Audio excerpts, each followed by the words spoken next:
Hi hello ನಮಸ್ಕಾರ. ಒಂದು ನಾಟಕ ಪ್ರಸಿದ್ಧಿಯಾಗಿದ್ದು ಯಾವುದಪ್ಪ ಅಂದ್ರೆ ಬಡವನ ಸಾಮ್ರಾಜ್ಯದಲ್ಲಿ ಸೊಕ್ಕಿನ ಶ್ರೀಮಂತರು ಅರ್ಥಾತ್ ರೊಚ್ಚಿಗೆದ್ದ ರಣಧೀರ. ಬಾಗಲಕೋಟೆ ಜಿಲ್ಲೆಯ ಬಿಳಿಗಿ ತಾಲೂಕಿನ ಹಣ್ಯಾಳ ಗ್ರಾಮದ ಸೋಮಶೇಖರ್ ಸಂಗಪ್ಪ ಬಾವಿ ಅನ್ನುವಂಥ ಕವಿಗಳು ಬರೆದಂಥದ್ದು ಒಂದನೇ ಕೃತಿ ಬಡವನ ಸಾಮ್ರಾಜ್ಯದಲ್ಲಿ ಸೊಕ್ಕಿನ ಶ್ರೀಮಂತರು. ಅದೇ ರೀತಿ ಫೇಮಸ್ ಮತ್ತೊಂದು ನಾಟಕ ಯಾವುದಪ್ಪ ಅಂತಂದ್ರೆ ದುಷ್ಟರ ನಾಡಿನಲ್ಲಿ ರೈತನ ಗರ್ಜನೆ ಅರ್ಥಾತ್ ಪ್ರತಿಜ್ಞೆ ಪಾಲಿಸಿದ ಪತಿವೃತೆ. ಸೂಪರ್ ಕತೆ ಐತ್ರಿ. ಹೊಸದು ಎರಡನೇ ಕಲಾಕೃತಿ ರೀ ಇವ್ರದ. ಬಡವನ ಸಾಮ್ರಾಜ್ಯದಲ್ಲಿ ಸೊಕ್ಕಿನ ಶ್ರೀಮಂತರು ಮೊದಲನೇ ನಾಟಕ, ಎರಡನೇದು ದುಷ್ಟರ ನಾಡಿನಲ್ಲಿ ರೈತನ ಗರ್ಜನೆ. ಭಾಳ ಸೂಪರ್ ಕತೆ ಐತ್ರಿ.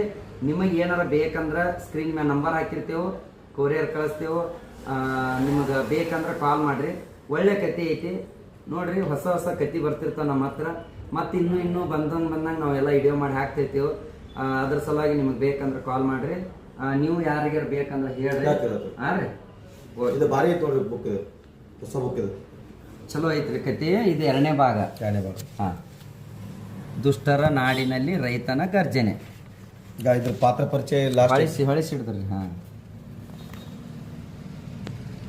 ಅಷ್ಟೇ ಹಿಡಿದ್ರೆ ಅವ್ರು ಒಬ್ಬೊಬ್ರು ಪಾತ್ರ ಪರಿಚಯ ಕೇಳ್ತಿರ್ತಾರಲ್ಲ, ಲಾಸ್ಟಿಗೆ ಹಿಡಿಯೋದಾಗ ಇರ್ತೈತ್ರಿ. ಪೂರ್ತಿ ನೋಡ್ರಿ. ಯಾವುದಪ್ಪ ಅಂದ್ರೆ ದುಷ್ಟರ ನಾಡಿನಲ್ಲಿ ರೈತನ ಗರ್ಜನೆ ಪಾತ್ರ ಪರಿಚಯ ನೋಡ್ರಿ. ಎಲ್ಲ ಹಾಕಿರ್ತೀವಿ. ಮತ್ತು ಈ ಕಡೆ ಪಾತ್ರ ಪರಿಚಯ ಬಿಡು ಅನ್ಬೇಡ್ರಿ. ನಾವು ಹೊರಗಡೆ ಇರ್ತೀವಿ, ಅಂಗಡಿಯಾಗಿರೋದಿಲ್ಲ, ಹಿಂಬಾಲ ಬುಕ್ಕ ಇಟ್ಕೊಂಡು ಅಡ್ಡಾಡಕ್ಕೆ ಆಗೋದಿಲ್ಲ. ದಯಮಾಡಿ ಇದ್ರೊಳಗಿಂದು ನೋಡಿ ಒಂದು ಸ್ವಲ್ಪ ವಿಡಿಯೋ ಸ್ಟಾಪ್ ಮಾಡಿ ನೋಡಿ ಕಾಲ್ ಮಾಡಿರಿ. ಸುಮ್ಮನೆ ಕಾಲ್ ಮಾಡಿ ಅದಿಲ್ಲ ಇದಿಲ್ಲ ಅನ್ಬೇಡ್ರಿ ದಯಮಾಡಿ. ನಾವು ವಿಡಿಯೋ ಹಾಕಿದ್ದು ಅದು ಜಾಸ್ತಿ ಇರ್ತಾವೆ ನಮ್ಮ ಹತ್ರ. ಮತ್ತು ನಾಟಕ ಡ್ರೆಸ್ ಬೇಕಂದ್ರೂ ಇರ್ತಾವೆ. ಮಲ್ಲಿಕಾರ್ಜುನ್ ವಸ್ತ್ರಾಲಂಕಾರ, ಬಾದ್ರದಿನ್ನಿ, ಕೌನ್ಸ್ನ ಬಿಳಿಗಿ ಕ್ರಾಸ್, ಧರ್ಮಣ್ಣ ಕಟಗೇರಿ ಅವರು.